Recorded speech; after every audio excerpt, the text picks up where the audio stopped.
Okay, welcome to week 2 of 100. We are going to focus on the clinical judgment model first.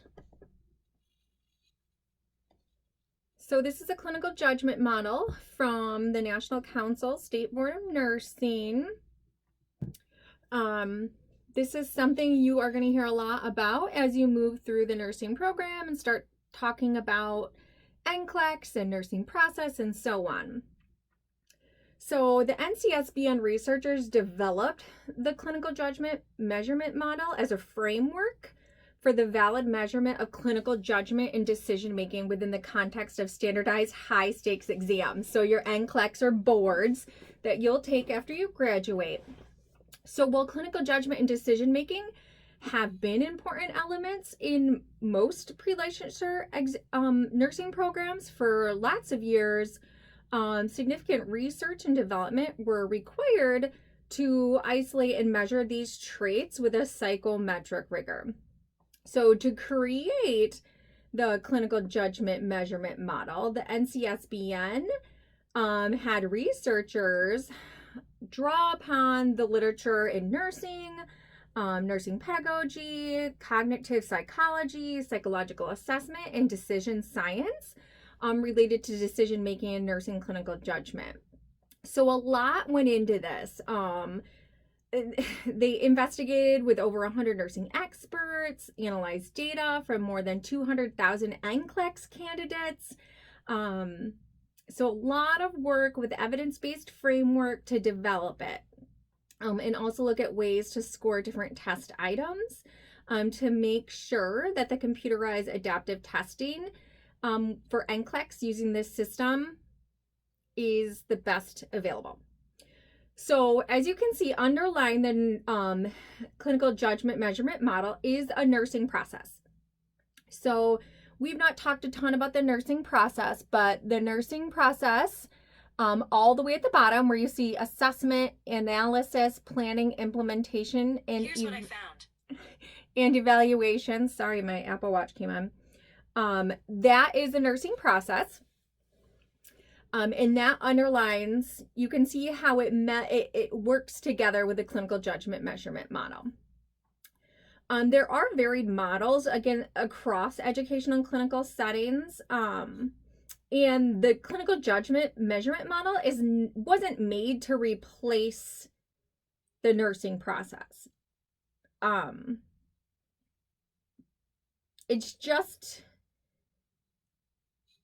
It's going to help guide different models and help you prepare for the NCLEX, the next gen NCLEX. So the clinical judgment model provides the NCSBN and other users a method for measuring and deriving inferences about nursing clinical judgment and decision making and the ability of entry-level nurses. So you'll see us talk about this a lot in your textbooks. You will also see layer 3. So layer 3, you have recognize cues, analyze cues, prioritize hypotheses, generate solutions, take actions, and evaluate outcomes. You'll see those words a lot as you go through the program. And those terms or words are also used in your textbooks, and you'll see those in the different exemplars. We also do some concept mapping with those. So just becoming familiar with this, understanding the clinical judgment measurement model, how it ties to NCLEX, and as well as being familiar with the terms in layer 3 and then the nursing process at the bottom. Next, we're going to talk about the different domains of learning. This is one of my very favorite things that you guys are going to learn as you spend more time with me. I love the science of learning. It's really interesting to me. Most of us have been taught the wrong way to learn our whole lives, and so I really like to focus and teach you guys an effective way of teaching.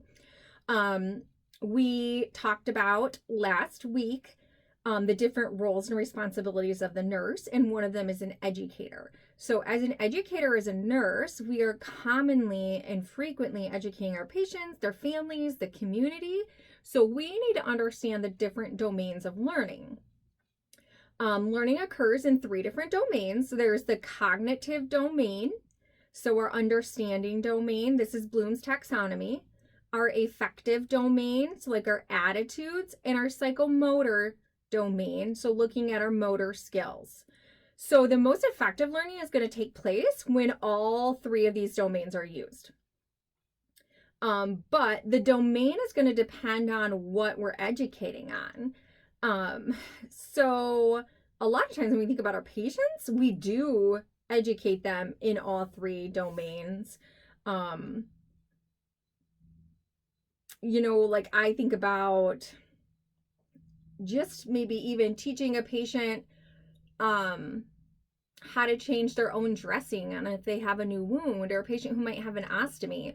So teaching them about their ostomy, how to assess it, what to report to the doctor, what's normal, what's not normal. Those are all cognitive domain, right? When we look at the affective domain, we want to help the patient learn different coping skills to accept that change in their body image. That would be the affective domain. And then teaching them how to actually care for their ostomy, how to change their pouch, how to provide skincare. That's that psychomotor domain. We do the same for you guys, right? So we'll have you in the next semester, you'll have class, you will learn, you might do modules like in SurePath to cover a skill. That's a cognitive part. You'll learn about the skill and how to do it. And then you actually come to lab dressed in scrubs like a nurse. There's that affective domain, and then you're going to actually practice the skill, the psychomotor domain. So you're using all 3 of those domains. So it's important, though, that you understand each of those learning domains so you know how to select the proper teaching technique to apply when you are educating your patient on different things. Like, for example, if you had to teach a patient how to give an injection, you're not going to only teach in the cognitive domain. If you only taught how to give an injection in the cognitive domain and left out psychomotor and affective, the patient would be missing out on a lot and probably wouldn't be able to effectively administer their own injections, right? So think about affective. There's a lot, I'm sure there's some fear in there, some body image concerns, and then psychomotor, they need to learn those skills and get that muscle memory going.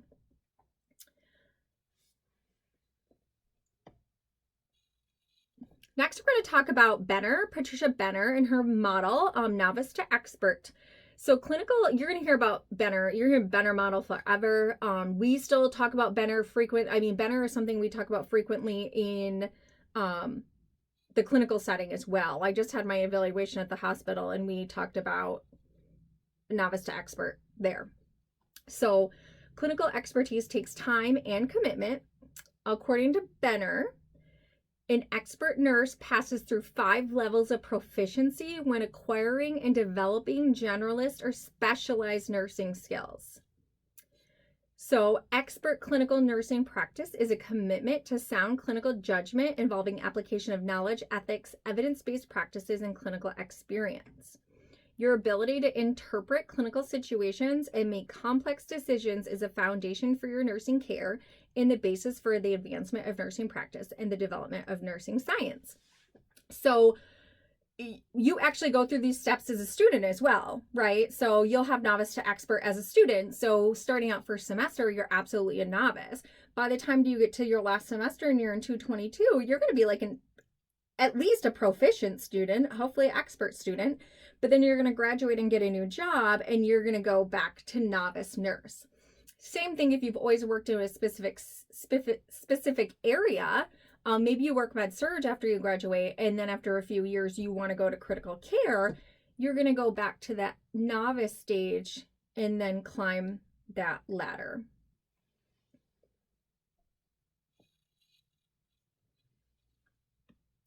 Okay, so the role of boards of nursing and what their purpose is. So, according to the 10th Amendment, the legal authority to practice nursing comes from each state. So, more than 100 years ago, boards of nursing were established to protect the public's health and welfare.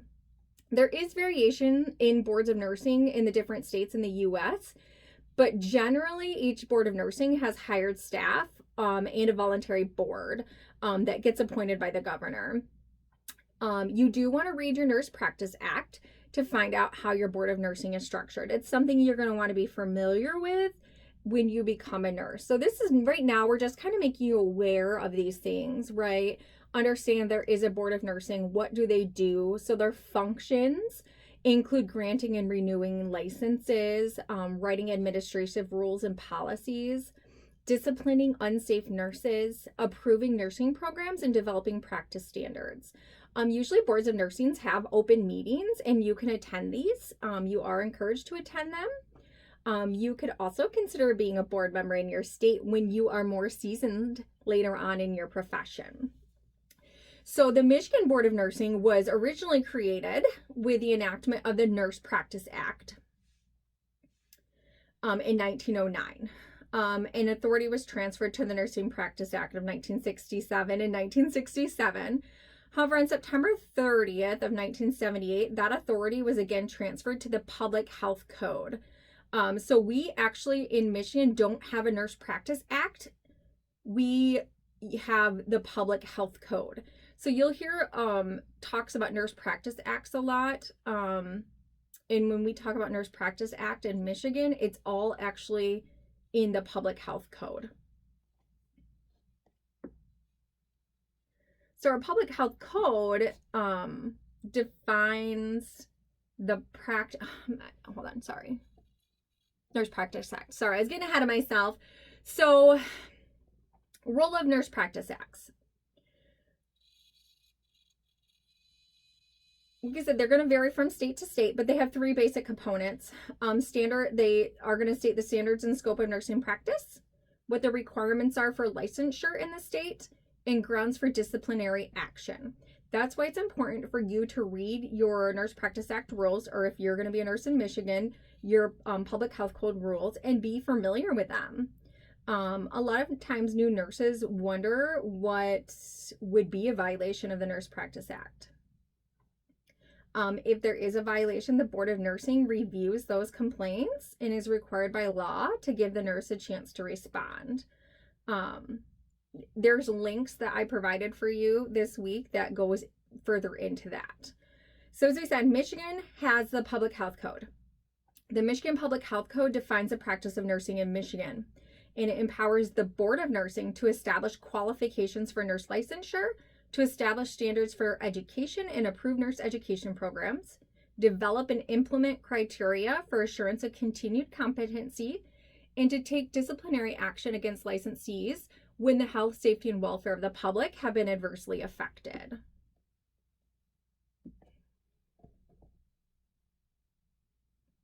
There is a link to the Public Health Code that's included in Blackboard and also on your TLOs. Please make sure you browse through that.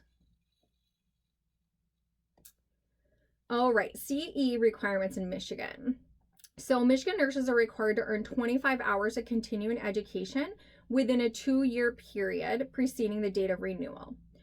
2 of those hours have to be in pain and pain management symptoms. There's requirements for human trafficking education, as well as implicit bias education. No more than 12 credit hours can be earned during a 24-hour period. So it's something you don't want to leave to the last minute. And when you do these continuing education, we talked about staying competent week 1. Doing this continuous education is what's going to keep you competent. So you wouldn't want to cram all this in 24 hours anyway. This is something you should be continually doing in your practice, so you're staying up to date and providing quality care to your patients. All right, different career paths in nursing. There's many different career paths. So LVN and LPN, the title varies depending on what state you're in. In Michigan, there's LPN. In our program, after 141, you are able to sit for the LPN boards and practice as an LPN during your last 2 semesters of nursing school prior to graduating with your associates to sit for the registered nurse exam. And then there's the ADN, which you guys will graduate with. So that's your associate degree in nursing, which will allow you to sit for the registered nurse boards. The BSN is a Bachelor of Science in Nursing degree. So this is something you can work towards after graduation with your associates, or there are BSN programs generally found at universities or four-year colleges. And then your MSN. So MSN has different career tracks that you can go through with your MSN. So education, administration, informatics, just kind of depending on where you go. There are master's courses also for like nurse practitioner and nurse anesthetist, but they are moving to doctorate programs by, I think it's 2025. And so then there's DNP, PhD, and DNE also. So PhD for nursing is research focused. These nurses are going to focus on research and nursing. DNP is Doctor of Nursing Practice. So these can be like in leadership, a nurse practitioner, nurse anesthetist, like we talked about, midwife. There's clinical nurse leaders, which is master's prepared. Clinical nurse specialist, I think, is master's prepared currently or postmasters. I'm sure there's doctorate degrees as well. And then Ohio State just started last year a Doctor of Nursing Education program that focuses on preparing doctorate prepared nurses to provide nursing education. So a lot of different options in nursing. You never have to feel like you're bored. Lots of different things you can do. Last is a health professional recovery program. So the state of Michigan has this program. It was established in 1994 by legislation, and it's administered through a contract with the Michigan Department of Licensing and Regulatory Affairs, so LARA, in the Bureau of Professional Licensing, and it's supported by various health professional licensing boards and the associations and societies of the health professions in the state. So the Health Professional Recovery Program supports the recovery of participants so that they can safely return to practice and protect the safety of the general public. So this is for health professionals that are struggling often with substance abuse, and they try to rehabilitate them and get them back into practice. And this helps protect the public, as well as help try to rehabilitate the professional and get them back on the right track. All right, that ends that.